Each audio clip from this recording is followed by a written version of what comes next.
hordoftoota keenya kan baay'ee jaalannu kan baay'ee kabajnu akkam jirtu nagaa keessanii galata waaqayyoo ani obboleettiin teessan nagaa guutuu nagaa irraa afaan qaba madda nagaa keenyaa burqaa nagaa keenyaa kan ta'e waaqayyo maqaan isaa kan eebbifame haa ta'u akkam jajjabaattu obboloonni keenya obboleettii keenya sheer gochuudhaan obboleettii keenya jajjabeessaa jirtan akkasuma amileen ishee akka jabaatu ishii taasisaa jirtan gooftaan sinaa eebbisu eebbifamaa isinii jechuun jaaladha. Darbaa deemaa hin qabamina ayyaanni waaqayyoo isiniif haa baay'atu. Akkasuma obboleettiin keenya wanta barumsa namaaf kennu akkasuma wanta nama kofalchiisu sheer nu gochaa jirti poosted gochaa jirti. Warreen immoo hordoftoonni chaaniyal utuubii keenya jalatti argamtan gooftaan sinaa eebbisu eebbifamaa darbaa deemaa isinii jechuun jaaladha. Egaa yeroo ammaa kana wanta waa xiqqoo barumsa irraa argattan tokko qabadheen gara keessanitti dhufe. Inni kunis immoo sagalee waaqayyooti. Sagalee waaqayyoo isa jiraataa kan ta'edha. Sagalee waaqayyoo jiraatan humna hojjetus of keessaa qaba. Billaa qara lamaan qarame caala qara qaba kan jedhu caafameera waan ta'eef sagalee waaqayyoo keessaa iddoo tokko wal wajjiniin fakkeenya tokko fudhanneetuyyuu wal wajjiniin ni ilaalla. Obsaan hordofaa amma dhumaatti nu wajjin ta'a. Sheer godhaa obboloota keessaniif hiriyoota keessaniif akkasuma immoo birbiraa nuuf godhaadha. Gooftaan sinaa eebbisu eebbifamaa ayyaanni waaqayyoo isiniif haa baay'atu. Sagalee waaqayyoo keessaa nama Qaayiliif Aabel jedhamu argina jechuudha. Isaan kunniin Aabelee nama hoolota tissu ture. Qaayil garuu lafa qottuudha jechuudha. Isaan lachuu yeroo dheeraadhaan booddetti kennaa waaqayyoof yookiin immoo aarsaa waaqayyoof dhiyeessuudhaaf iyyuu gara waaqayyootti fidan. Qaayilii lafa isaatirraa hamma galfate keessaa waaqayyoof kennaa kenne. Aabelis immoo akkasuma hoolota isaa keessaa isa dura dhalate waaqayyoof aarsaa qalma aarsaa godhee jechuudha. Kana irratti Aabeliif Qaayil yeroo waaqayyoof aarsaa dhiyeessanii waaqayyo gara aarsaa Aabel faara turaadhaan ilaaletu kan Qaayil immoo in tuffate. Kana irratti obboleessi isaa Qaayil aaree boba'ee mataa buuseedha sagalee waaqayyoo. Aaree boba'ee mataa buusitu obboleessa isaatitti dubbate iddootti ba'aniituyyuu obboleessa isaati irratti ka'ee obboleessa isaa hin ajjeese. Kana irratti waaqayyo immoo Qaayiliin maal jedhee obboleessi kee eessa jira jennaani ani obboleessa koo hin beeku anatu isa eegaaree ittiin jedhe. Kana irratti waaqayyo Qaayiliin abaaree jechuudha. Yeroo ati lafa qotatte lafti midhaan siif hin baasin lafa deemtu hundumatti jooraa jibbamaa ni taata jedheetuyyuu waaqayyoon Qaayiliin hin abaaree jechuudha. Sababni isaatu obboloota koo Qaayilii namni hin dogongorre hin jiru. Fakkeenya yoo fudhanne jechuudha. Namni hin dogongorre hin jiru. Namni foonii ta'ee hundinuu cubbamoota. Hundinuu yakkaniiru. Ulfinni waaqayyoos isaanitti irrateera sagalee waaqayyoo. Hundumti keenyaa namni foonii cubbamaadha. Garuu immoo maal gochuudha?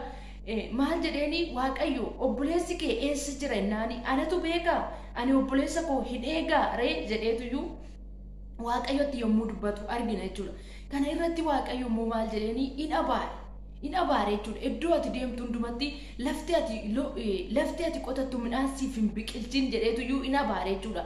Kana irratti jooraa ni taata lafa deemtu hundumattuu maal ni taata jibbamaa ni taata ittiin jedhe. Sababa maaliitiif sababa inni cubbuusaa waaqayyo natu beekaare yookiin immoo obboleessa koo natu eegaare sababa jedheetu cubbuusaa yookiin immoo dhiiga obboleessa isaa kana irra daddarbeef jechuudha. Waaqayyo maal jedheeni dhiigni obboleessa keetii lafa jalaa anatti xiyyaa jira ittiin jedhe galanni Kiristoosiif haa ta'u.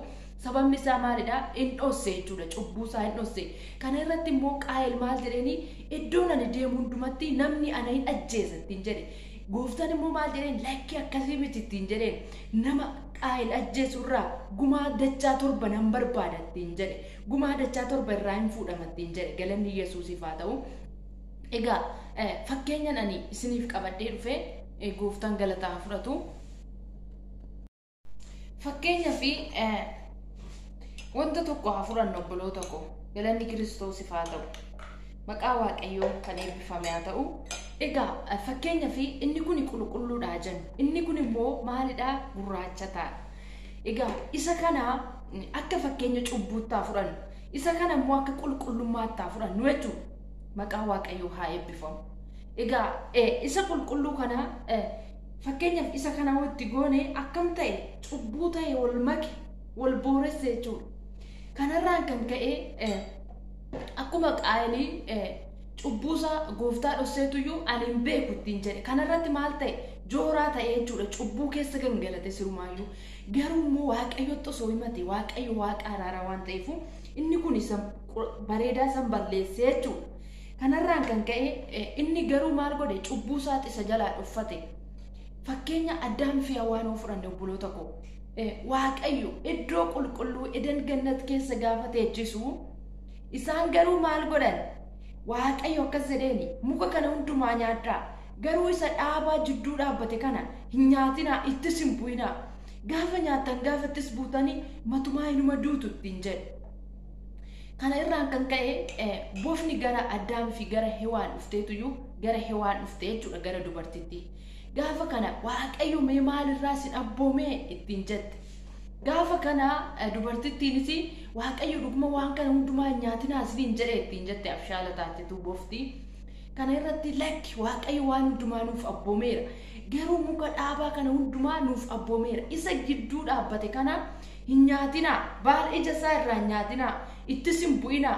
Yoo ittis buutan maal hin taatu? Hin baddu, hin duutu nuun jedhe ittiin jette. Lakki ittiin jette immoo boftittii suni. Kuni gaafa muka kana nyaattanii iji keessan isiniif ni banama. Isaamaaf gaaris gargar baaftanii ni beektu. Akka Waaqa sin taatu ittiin jette. Boftitu maalitti dubbatte? Isa tokko dhugaatti dubbatteetu isa kaan immoo sobatti dubbatte. Akka Waaqaa hin taatu ittiin jette. Garuu namni yoomiyyuu akka Waaqayyoo hin ta'u obboloota koo. Maqaa Waaqayyoo kan eebbifame haa ta'u. Biyyi lafaa yookiin immoo warri qaalluu abal Waaqa jedhaniituyyuu dhaqanii namaaf gugguuf. Garuu kuni kuni matumaan ta'u obboloota koo. Waaqayyo Waaqa jiraatadha. Isa bara baraan jiraata. Alfaa Omeegaa kan ta'e. Waan isa malees kan biraan jiru obboloota akka Waaqaa hin taatu ittiin jette Daabiloos immoo bofti jechuudha. Kana irraan kan ka'e isaa ishii maal gootee kuttee nyaatte. Abbaa warraa ishiitiifis maal gootee illaatte jechuudha. Kana irratti maal argarree iji isaanii banamee gaafa baqatan kana ka obboloota koo gara caakkatti baqataniituyyuu baala walitti xaggananiituyyuu ofitti sharraxatan. Gaafa kana sagalee adeemsa kottee namaa dhagaaniitu sagalee Waaqayyoo dhagaanii jechuudha. Gaafa kana immoo Addaam jedhee gooftaan keenya gaafa waamu isaan garuu jalaa dhokatanii jechuudha. Eessa jirta mucaa koo innaan asan jiraa ittiin jedhe. Si jalaa hin dhokadhee ittiin jedhe. Maaltu akka qullaa ta'uu kee eenyutu sitti mi'ana jalaa dhokatte ittiin jedhe. Wanta nani isin abboome muka nani nyaatinaa ittis hin bu'inaa isiniin jedhe san nyaattanii jennaanii dubartittii ati si wajjinaa jiraattu jettee anaaf kennite santuu na nyaachisee ittiin jedhe innis. Dubartittiidhaan immoo gooftaan maal jedheen galanni Kiristoosiif haa ta'u. Dubartittiidhaan kanati goote kuni maalinni jennaanii booftatuuyyuu boofti natti wanna innaaniin anis nyaadhee ittiin jette. Galanni Kiristoosiif haa ta'u. Kanaafuu obboloota koo sababeeffachuun nurraan eegamu jechuudha. Kunniinis maal taarree Waaqayyo Addaami maal jedheen bara guutummaa kee lafa qottee xaartee dafqitee ni nyaatta ittiin jedhe.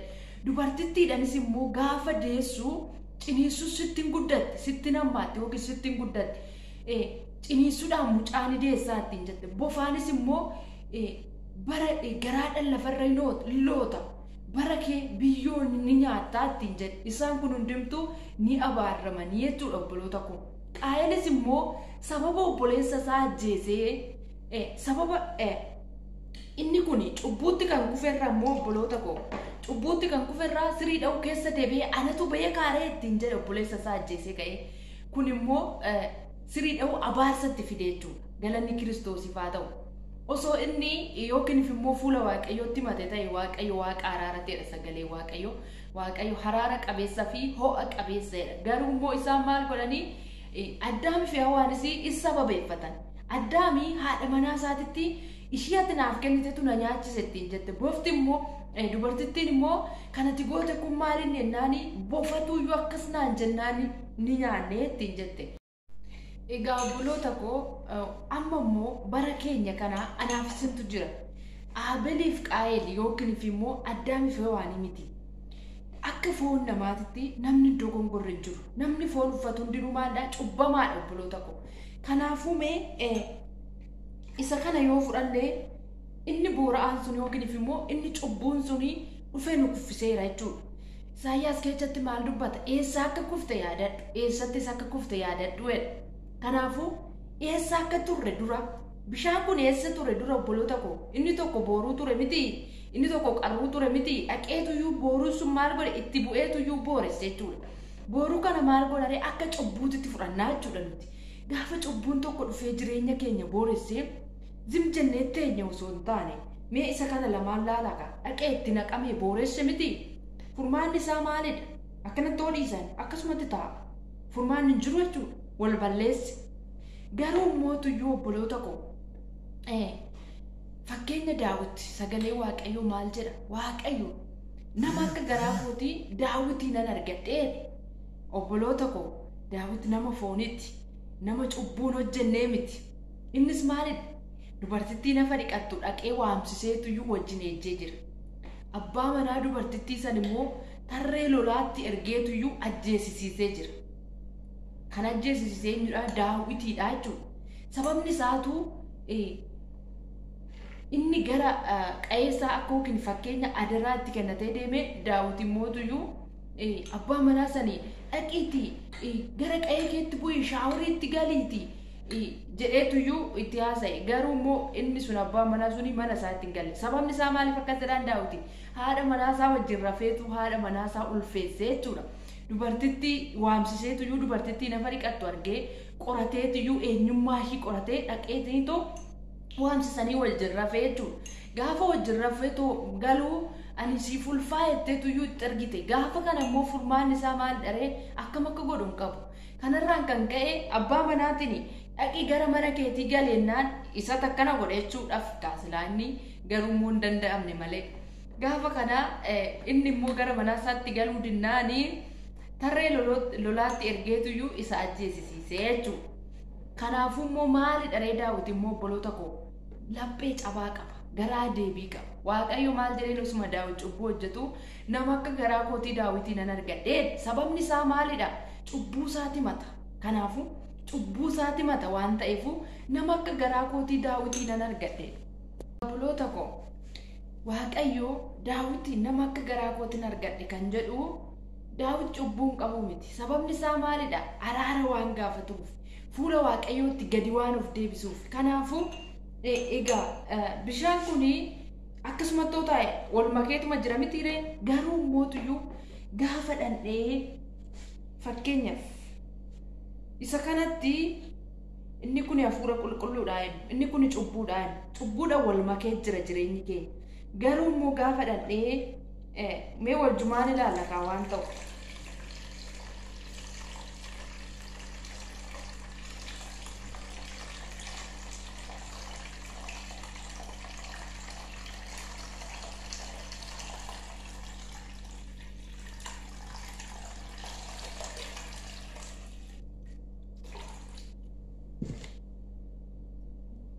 Laalaakaa iddoo isaa duraatti deebi'ee jechuudha. Iddoo isaa duraa sanitti deebi'eera. Sagalee Waaqayyoo maal jedha? Eessa akka kufte yaadadhu, eessattis akka kufte yaadadhu jedha. Kanaafuu gaafa nuti cubbuu keenya sana akkuma Daawit fuula Waaqayyootti dhiyeeffannee araara gaafannee Waaqayyo araara isaa nutti agarsiisaa jechuudha. Kanaafuu obboloota koo har'a bara keenya kana Daawit hin jiru, Qaayeliif Aabel hin jiran, Addaam fi Hewaan hin jiran, anaaf isintu jira. Namni foonii ta'e immoo namni hin dogonkorre hin jiru. Garuu mootuyyuu araara gaafachuu qabna Waaqayyoon. Fuula Waaqayyootti gad of deebisuu qabna. Gaafa fuula Waaqayyootti gad of deebifnee Waaqayyo Waaqa araaraati. Waaqayyo Waaqa araaraaf ariifatu beekamsaaf suu ta'e bakka isaa duraatti deebi'ee jechuudha. Cubbuunis kun asuma jira. Kanaafuu araara gaafachuudha Waaqayyoon. Fuula Waaqayyootti gad of deebisuudha malee ani si achi kufeera, ulfinni ayyaanni Waaqayyoo narraa fudhatameera jechuun qabu. Waaqayyo isa namaaf kenne yoomiyyuu namatti hin gaafu. Akka namaa muta obboloota koo Kiristoos.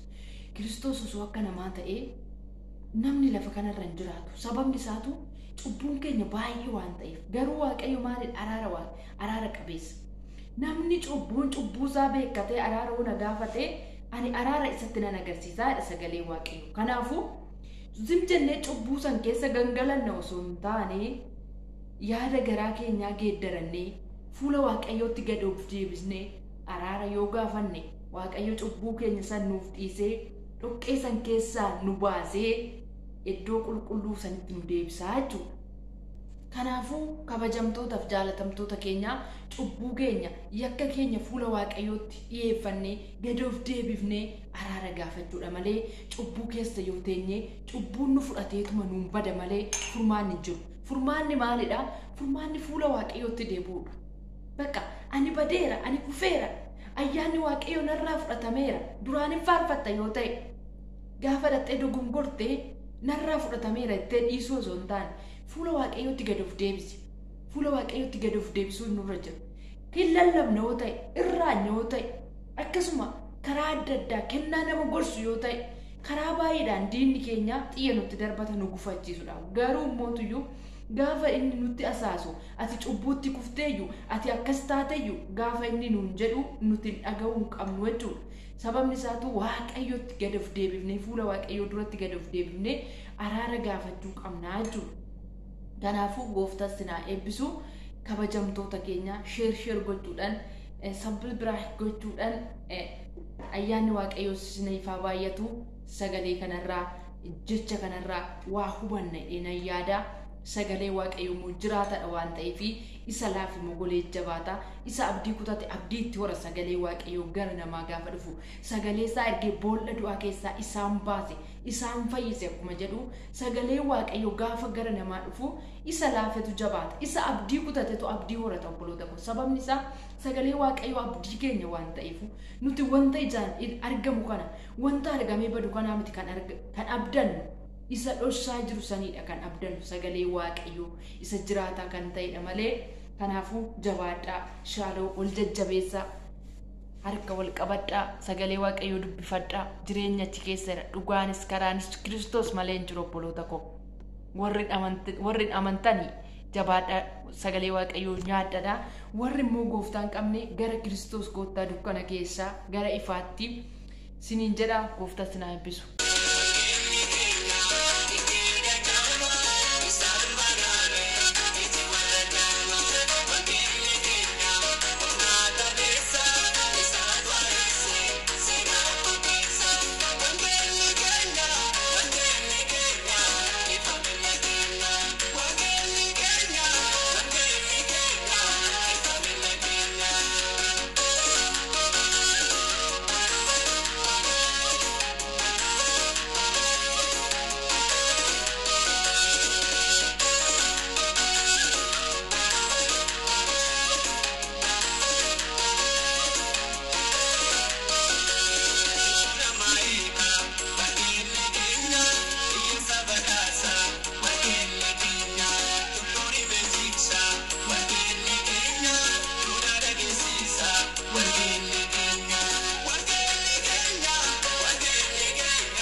keenya humna qabeessa isaa hareesse seenaa